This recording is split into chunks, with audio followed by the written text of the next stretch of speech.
நாம் தமிழர் கட்சியோட சாட்டை துரைமுருகன் ஒரு காணொலி போட்டிருந்தோம் போல. நாம் தமிழர் கட்சியில் யாராவது சோறு திங்கிறவங்க இருந்தா, அதாவது சோறு அப்படின்னு திங்கிறவங்க இருந்தா, இந்த கேவல பிடிச்ச கேஸில் வந்து சீமானுக்கு யாருமே வக்காலத்து வாங்க மாட்டாங்க.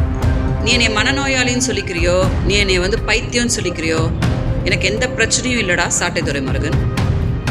நீ எல்லாம் பண்ணுற பார்த்தியா கொழுப்பு, அதுக்கு சீமான் அடிக்கிற அடிக்கு நீங்கள்லாம் காணாமலே போயிடுவீங்க.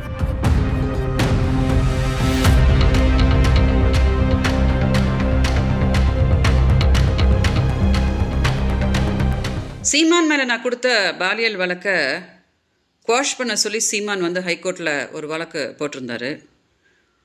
அந்த வழக்கை வந்து விசாரித்த நீதிபதிகள் வந்து அது ஒரு பாலியல் வழக்கு, அதை வந்து குவாஷ் பண்ண முடியாது, அதை வந்து விசாரணை பண்ணி என்ன அப்படின்னு அதுக்கு காவல்துறை நீதி வழங்கணும் அப்படின்னு ஒரு ஆர்டர் பாஸ் பண்ணியிருந்தாங்க.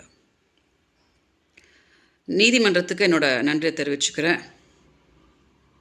என்னோட முழு ஒத்துழைப்பு நீதிமன்றத்துக்கு இருக்கும் அப்படின்று இந்த வீடியோவில் நான் தெளிவுபடுத்திடுறேன்.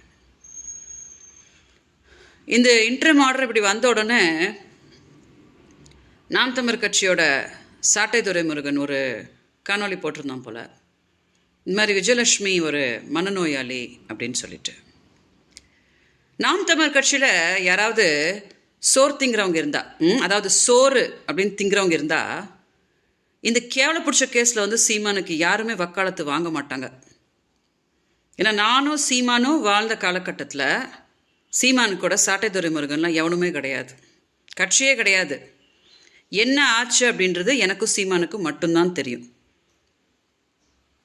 ஸோ இன்றைக்கி வந்து நீ என்னை மனநோயாளின்னு சொல்லிக்கிறியோ, நீ என்னை பைத்தியம்னு சொல்லிக்கிறியோ, எனக்கு எந்த பிரச்சனையும் இல்லைடா சாட்டை துரைமுருகன். நீ எல்லாம் பண்ணுற பார்த்தியா கொழுப்பு, அதுக்கு சீமான் அடிக்கிற அடிக்கு நீங்கள்லாம் காணாமலே போயிடுவீங்க.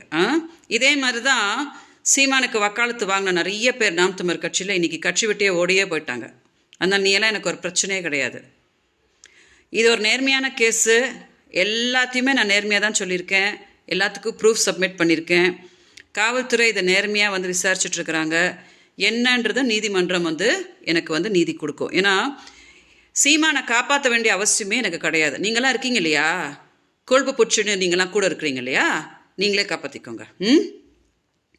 மீடியாவுக்கு தெரியப்படுத்திடுறேன், இந்த கேஸு ப்ரூவ் ஆகும்போது அது எனக்கு தான் சாதகமாக அமைய போகுது.